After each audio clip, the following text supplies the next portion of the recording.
Petit-Bourg, Guadeloupe. Ici, comme presque partout dans les Outre-mer, on a massivement voté pour Marine Le Pen au second tour de l'élection présidentielle. Vote d'inquiétude, voire de colère pour certains. Je suis très déçue, très déçue. En Outre-mer, on a voté Marine Le Pen, tous les Outre-mer, sans exception. Donc Macron, tu n'es pas le bienvenu.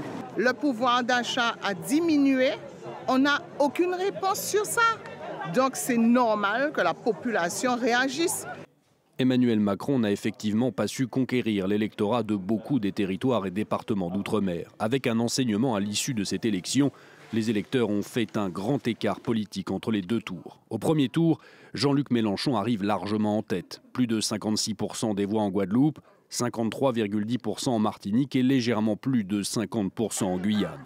Ce dimanche, en revanche, c'est Marine Le Pen qui triomphe, presque 70% des suffrages en Guadeloupe et plus de 60% en Martinique et en Guyane.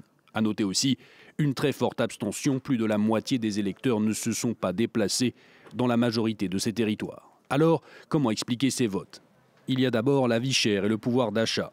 Un thème central dans les programmes de Marine Le Pen et de Jean-Luc Mélenchon. Aux Antilles françaises, les prix de l'alimentation sont en moyenne de 30 à 50% plus chers qu'en métropole. Dans le même temps, près de la moitié de la population vit sous le seuil de pauvreté. Un effet ciseau à l'origine d'un contexte social inflammable. En novembre 2021, l'instauration de l'obligation vaccinale allume la mèche d'une profonde crise sociale en Guadeloupe et en Martinique. Grève générale, émeutes et policiers blessés par balles, la crise durera plusieurs mois avant de s'apaiser.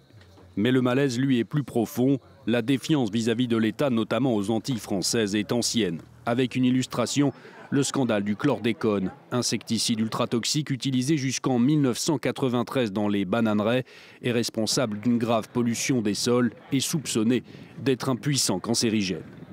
L'inaction de l'État dans ce dossier, comme sur d'autres sujets, a alimenté un profond ressentiment qui s'est cristallisé dans les urnes.